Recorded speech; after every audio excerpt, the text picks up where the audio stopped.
ففروا إلى الله إني لكم منه نذير مبين.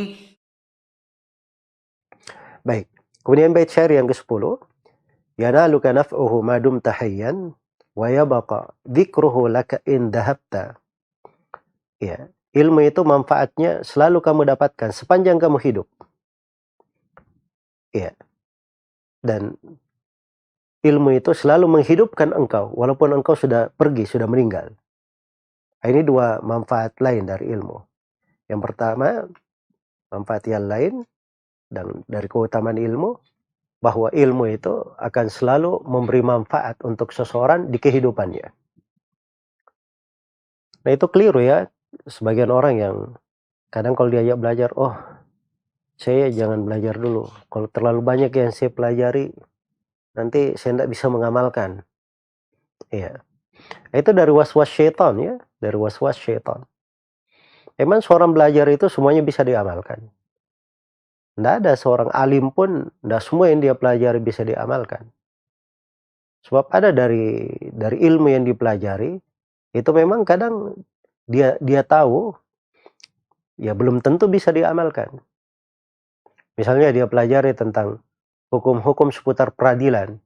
Dia bukan qadhi, dia tahu ilmunya, tapi karena dia bukan hakim di pengadilan, dia tidak bisa memanfaatkan dari ilmunya tersebut, berbicara, berlaku misalnya sebagai qadhi, sebab itu bukan wewenangnya. Bukan wewenangnya.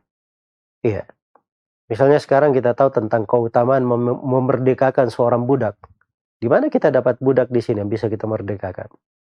Itu kita tahu ilmunya, tapi kita tidak bisa amalkan. Tapi bukan artinya kita berdosa dengan hal tersebut. Ada dari jenis ilmu, mengetahuinya itu lebih baik. Iya. Itu selalu mendapat kebaikan untuk seorang hamba. Ya, karena itu ada sebagian dari as-salaf rahimahumullahu taala, ini di kondisi sakaratul maut. Ada yang mengunjunginya dari ulama juga.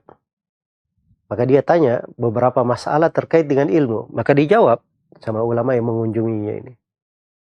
Begitu ulama yang mengunjunginya keluar, sudah sampai ke pintu, ya orang ini terdengar suara begitu yang menunjukkan dia di kondisi sakaratul maut. Kemudian ruhnya keluar. Ya. Dan dia berkata bahwa sebelumnya dia berkata bahwa saya menghadap kepada Allah dalam keadaan mengilmui tentang masalah ini, itu lebih baik daripada saya menghadap kepada Allah dalam keadaan jahil tentang masalah tersebut. Itu cara mereka memandang ilmu. Jadi seorang belajar itu adalah keutamaan terkait dengan syariat. Mengamalkannya itu terkait dengan syariat lain. Jadi kalau dia sudah tidak belajar, sudah tidak mengamalkan, dia dapat kena dua masalah, meninggalkan dua syariat. Ya, tapi kalau dia belajar, tidak diamalkan, maka dia kena satu masalah saja. Ya, masalah pengamalannya, semoga dengan ilmu yang dia pelajari, ketulusan dan keikhlasannya, Allah memberi hidayah kepada dia, dia bisa mengamalkan. Bisa mengamalkan, menutupi dari kekurangan-kekurangan yang dia lakukan. Ya, maka seorang harus tahu bahwa ilmu itu selalu memberi manfaat untuknya di dalam kehidupan. Dan ini pembahasan luas ya, tentang manfaat ilmu di dalam kehidupan. Kemudian berikutnya, dan ini kayaknya sudah yang ke-8 dari manfaat ilmu yang disebut oleh penulis di sini, bahwa ilmu itu akan menyebabkan seseorang itu langgeng penyebutannya di tengah manusia. Iya. Bekas peninggalan seorang itu yang menyebabkan dia disebut oleh orang-orang harum namanya, itu apabila dia memiliki ilmu. Memiliki ilmu. Nah itu kita lihat ya, betapa banyak orang-orang yang berkuasa, penguasa, pemimpin, orang kaya, tokoh-tokoh hebat, ya. Tapi subhanallah, tidak dikenal oleh orang-orang. Tidak dikenal oleh manusia. Ya. Berbeda dengan orang-orang yang berilmu. Seperti Abu Ishaq Al-Ilbiri rahimahullah. Ya. Beliau berada di kota Andalus. Mungkin tidak ada yang mengenalnya di wilayah lain, di tempat yang lain. Tapi bersamaan dengan itu penyebutannya tetap kekal sampai sekarang. Karena ilmu yang dia sampaikan. Ilmu yang dia bawakan. Imam Al-Bukhari rahimahullah malah di akhir umurnya beliau diusir dari negerinya kena ujian cobaan. Iya. Seakan-akan dia jatuh di dalam sebuah pemikiran yang keliru, padahal tidak seperti itu sebenarnya. Tapi subhanallah, Allah Subhanahu wa taala tampakkan ya bagaimana kelurusan jalan Al-Bukhari setelah beliau meninggal. Dari buku-buku beliau tulis sampai sekarang manusia mengambil manfaat. Itulah manfaat dari kebaikan dari ilmu tersebut. Ya, kemudian kata beliau rahimahullah di bait syair yang ke-11, wal atbul muhannadu laysa yanbu tusibu bihi maqatilu man aratta. Ya. Ilmu itu adalah pedang yang terhunus, yang sangat tajam. Ya. Yang engkau laysa yanbu. Ya, yang tidak pernah lemah, ya selalu kuat. Ya, al-atbu itu pedangnya, al-muhannad artinya dia sangat tajam sekali. Laysa yanbu, yang tidak pernah lemah. Tidak ada keraguan, maksudnya menebas dengan kuat begitu. Ya, tusibu bihi maqatila man aratta. Kamu bisa menimpakan dengan pedang itu ya kematian siapa yang engkau kehendaki. Ini maksudnya dibahasakan ilmu itu dengan pedang, maksudnya dia hujjah argumen yang kuat. Hujjah dan argumen yang kuat. Ya, seorang itu dia bisa berbicara, dia punya hujjah yang kuat. Dia bisa menghadapi dari ahlul batil kalau dia punya ilmu. Dan itulah pedang dengan ilmu. Nah, itu yang dimiliki oleh para ulama rahimahumullahu ta'ala. Karena itu hujjah-hujjah orang-orang yang berilmu itu kuat sekali. Ya, karena memang dasarnya ilmu yang mereka pelajari. Baik, itu dari sudut keutamaan lain. Kemudian keutamaan yang ke-10, kata beliau di bait syair yang ke-11, wa kanzun la takhafu alaihi lissan khafifal hamli yujadu haitsu kunta. Iya. Dan ilmu itu adalah perbendaharaan harta. Tidak perlu kamu khawatirkan ada yang mencurinya. Dan ilmu itu khafifal hamli, gampang dibawa. Yujadu haitsu kunta. Bisa kamu dapatkan, bisa kamu hadirkan dimanapun kamu berada. Ini keutamaan ilmu yang ke-10. Dia adalah pembendaharaan harta. Tidak perlu dikhawatirkan ada yang mencurinya. Ya, kalau harta yang lain itu Masya Allah ya. Nah, kita selalu menjaganya, selalu memperhatikan jangan sampai ada yang mencuri mengambilnya. Seorang simpan duit di rekeningnya saja selalu dia periksa. Ini rekeningnya bertambah atau tidak, masih ada, khawatir ada masalah dan sebagainya. Ya, tapi ilmu itu tidak perlu dia khawatirkan ada yang mencurinya. Iya.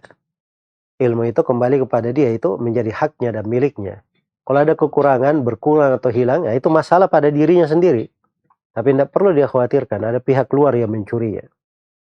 Itu dari keutamaan ilmu. Dan ilmu itu gampang dibawa. Bisa bersamamu dimanapun kamu berada. Beda dengan harta. Orang dia punya harta semakin banyak, tidak bisa dia bawa kemana-mana. Ya, dia punya gedung ada 5, tidak mungkin gedung itu dia bawa kemana-mana. Tapi ilmu itu sepanjang dia belajar, maka ilmunya ini bisa bersama dia dimanapun dia berada. Bisa menjadi perbendaharaan hartanya. Ketika manusia memerlukannya, dia ingin menyampaikannya dan sebagainya. Itulah dari keindahan ilmu. Iya, dari keindahan ilmu. Makanya subhanallah, para ulama itu ya mereka ketika mereka menghafalkan ilmunya itu bersama mereka dimanapun mereka berada. Ya, Imam Tirmidzi pernah mendapati seorang guru. Ya, ketika guru ini tiba-tiba dia jumpai, kamu fulan bin fulan. Kata guru tersebut, benar. Kata Imam Tirmidzi, izinkan saya untuk membaca riwayat-riwayatmu, mengambil langsung darimu. Maka Imam Tirmidzi pun mencari bukunya yang dia anggap dia bawa, dia simpan di kendaraannya. Nah, biasanya kalau dia ambil riwayat buku dari guru, dia bawa buku itu, dia tulis sebelumnya, dia hafalkan, terus dia bawa bukunya, dia baca langsung. Kalau dia baca sambil melihat buku dan menghafal, itu lebih kuat riwayatnya. Tapi ternyata buku itu tidak terbawa oleh Tirmidzi.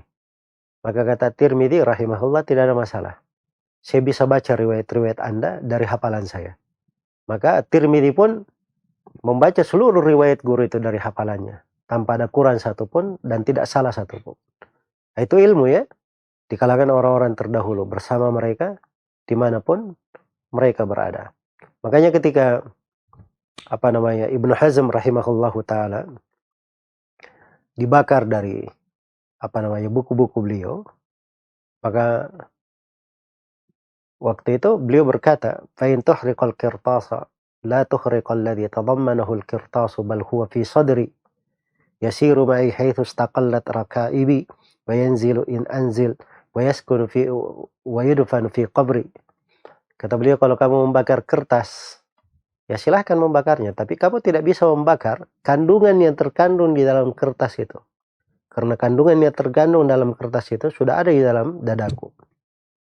Ya, kandungannya berjalan bersama saya di mana tungganganku ya berada, dan kandungannya turun bersamaku kalau saya turun, dan akan dikubur bersamaku di kuburanku.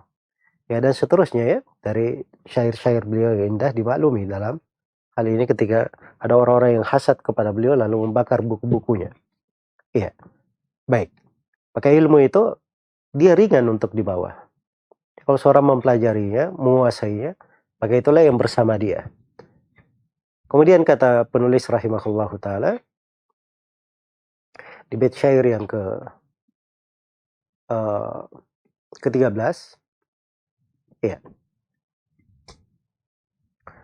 Kata beliau, yazidu bi kathratil infaqi minhu wa yanqusu in bihi kaffan syadatta. Ilmu itu akan bertambah dengan banyaknya engkau berinfak darinya. Wa yanqusu, dan ilmu itu bisa berkurang kalau kamu menahan tanganmu. Nah, ini dari keutamaan ilmu yang ke-12 di sini, bahwa ilmu itu akan bertambah dengan banyaknya seseorang menyampaikan ilmunya. Itu infak namanya. Ya, kalau seorang menyampaikan ilmu dia, ya seorang menyampaikan ilmu yang dia miliki, dia ajarkan, itu namanya dia berinfak. Ya, dia berinfak dengan ilmunya. Kalau di bahasa ulama lain, itu dianggap dia telah mengeluarkan zakatnya. Telah mengeluarkan dari zakat ilmunya. Iya. Makanya kata sebagian ulama rahimahumullahu taala, dan ini terkait dengan masalah keutamaan ilmu juga. Ya. Dari bait syair yang populer yang disebutkan oleh Ibn Raslan rahimahullahu taala di muqaddimah beliau, di manzumah beliau yang disebut dengan Safwatuz Zubat. Ya, kata beliau, fa'amal walau bil usyri kaz zakati takhruj binuril ilmi min dhulumati. Ya, kata beliau, beramallah walaupun 10/10 dari ilmu seperti zakat.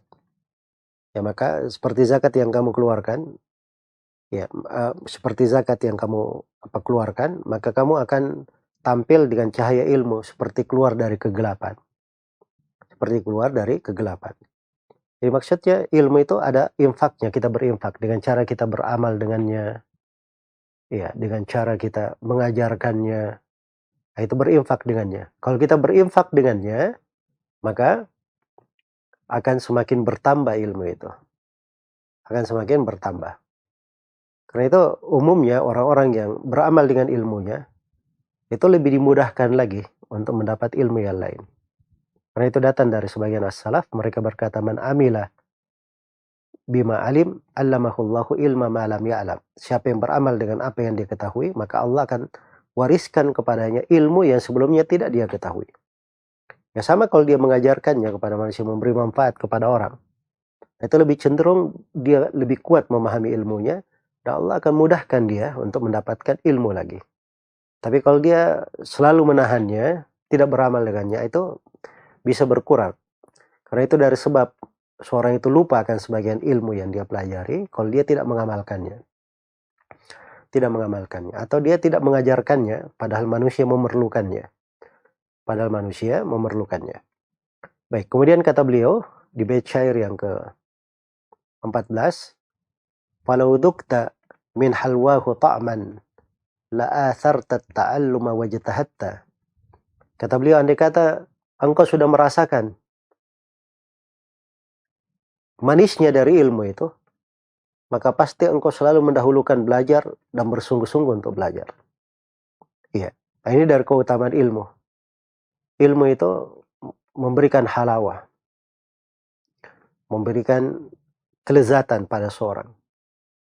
Kalau dia sudah tahu ilmu itu bagaimana keindahannya, halawanya, maka tidak ada lagi bagi dia lebih bernilai dari ilmu tersebut. Iya. Tidak ada lebih bernilai baginya melihat dari ilmu tersebut. Karena itu datang dari sebagian as-salaf rahimahullahu ta'ala. Iya. Ada yang menyebutkannya dari Al-Hasan Al-Basri rahimahullahu ta'ala. Ada yang menyebutkannya dari selain Al-Hasan Al-Basri, bahwa beliau berkata, "Lau ya'lamul muluk wa abna'ul muluk ma nahnu fihi lajaladuna alaihi bisuyuf." Iya. Andai kata para raja dan anak-anak raja mengetahui nikmat yang kita berada di dalamnya, maka sungguh mereka akan mencambuk kita dengan pedang-pedangnya. Sungguh mereka akan mencambuk kita dengan pedang-pedangnya. Iya. Ini terdapat dari keutamaan ilmu dan keindahan ya dari ilmu tersebut. Baik. Karena itu dari hal yang menarik ya, yang kita lihat di sebagian ulama. Jadi ada yang berkata, kata beliau, ini disebutkan disebutkan oleh Al-Khatib Al-Baghdadi rahimahullah di Al-Jami' li Akhlaqir Rawi, dan disebutkan di biografi At-Tabarani oleh Ibnu Manda, bahwa Muhammad bin Husain Al-Katib rahimahullah itu dimaklumi ya, beliau seorang yang memiliki kedudukan, memiliki kekuasaan, derajat yang tinggi. Iya. Jadi dia berkata, saya tidak pernah menyangka bahwa di dunia ini ada halawah aladda minar riyasa wal wizara alladhi ana fiha.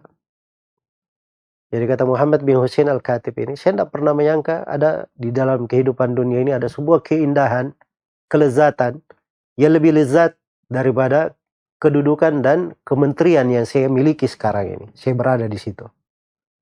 Sampai kata beliau, saya suatu hari menghadiri majelis mudzakarah antara Sulaiman bin Ahmad At-Tabarani dengan Abu Bakar Al-Ju'abi.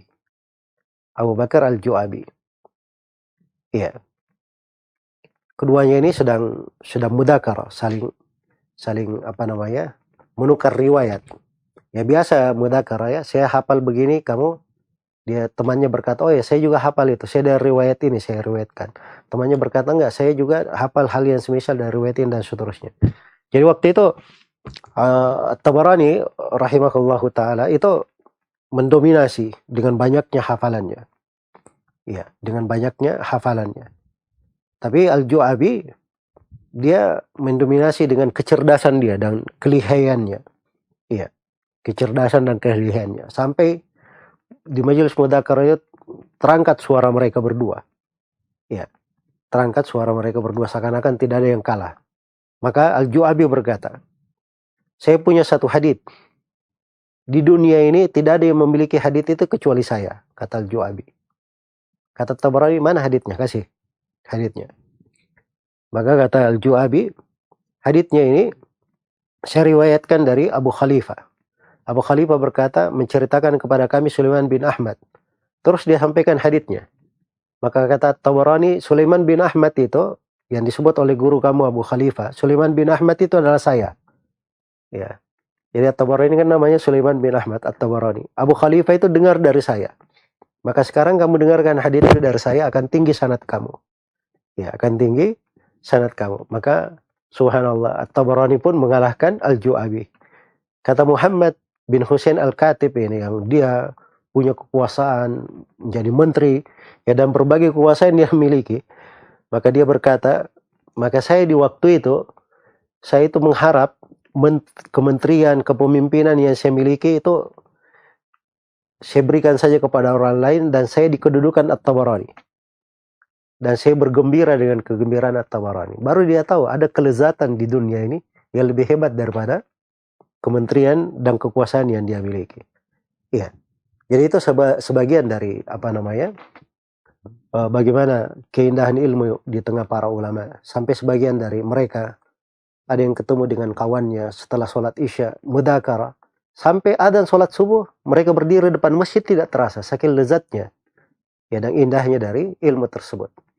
Makanya orang-orang yang sudah kenal keindahan ilmu, ya dia sudah kenal keindahan ilmu, dia tidak akan pernah mengutamakan dunia di atas ilmu tersebut. Dan dia akan sangat mengerti bagaimana indahnya ilmu itu dan bersungguh-sungguh. Tapi untuk sampai ke sana itu perlu mujahadah, perlu kesungguhan, perlu seorang belajar, perlu seorang jauh dari keluarga, perlu mengadakan perjalanan, perlu duduk di depan guru, berulang di dalam belajar, dan seterusnya dari proses untuk sampai kepada hal tersebut. Iya. Baik, jadi secara umum di sini beliau terangkan tentang keindahan ilmu itu ya. Dan dari keindahan ilmu itu, selain dari membuat seorang itu kenal lezatnya, kemudian cinta terhadapnya, setelah itu dia juga membuat dia lupa dari hal yang melalaikannya. Karena itu kata Al-Ilbiri rahimahullahu ta'ala, walam yashgal ka'anhu hawan muta'un wala dunya bizukhrufiha futinta. Dan ilmu itu kalau kamu sudah kenal kelezatannya, hawa nafsu yang ditaati tidak akan menyibukkanmu. Tidak pula dunia dengan gemerlapnya memfitnah kamu. Ya, karena itu siapa yang ingin luput dari dihindarkan dari mengikuti hawa nafsu dan dia diselamatkan dari fitnah dunia, maka hendaknya dia belajar dari ilmu. Kemudian kata beliau, wala alhaka anhu ani quraudin. Ya.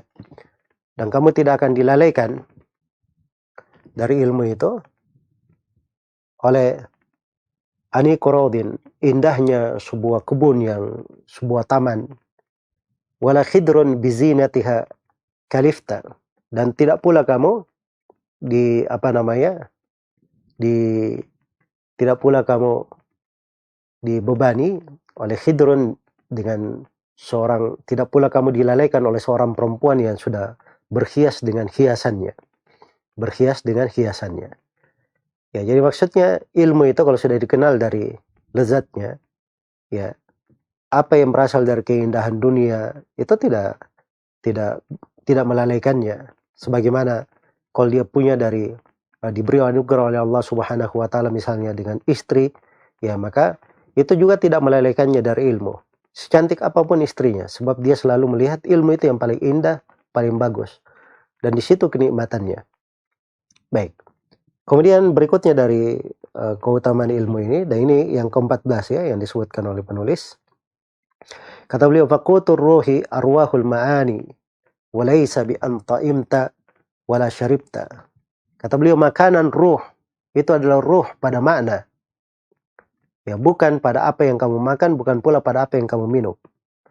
Itu ilmu. Ilmu itu ruh untuk badan. Jadi kita perlu ketahui ya bahwa untuk menghidupkan diri kita ini, ya jangan disangka itu cuma perlu makan dan minum. Perlu makanan fisik yang seperti dipahami. Ada makanan yang lebih berharga, lebih penting bagi diri. Itu namanya makanan ruh. Itulah ruhul ma'ani, itulah ilmu. Ya, itulah ilmu.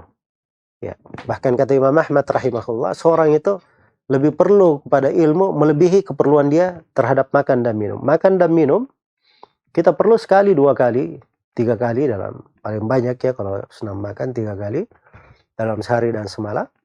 Ya. Tapi kalau seorang itu terkait dengan ilmu, keperluannya pada setiap saat, pada segala keadaan. Dia mau tidur pun dia perlu ilmu. Dia bangun dari tidur pun dia perlu ilmu. Tiba-tiba dia kaget bangun di tengah malam, dia perlu ilmu. Supaya dia beribadah kepada Allah dengan benar. Dia mendapatkan berbagai kebaikan. Itu semuanya perlu ilmu.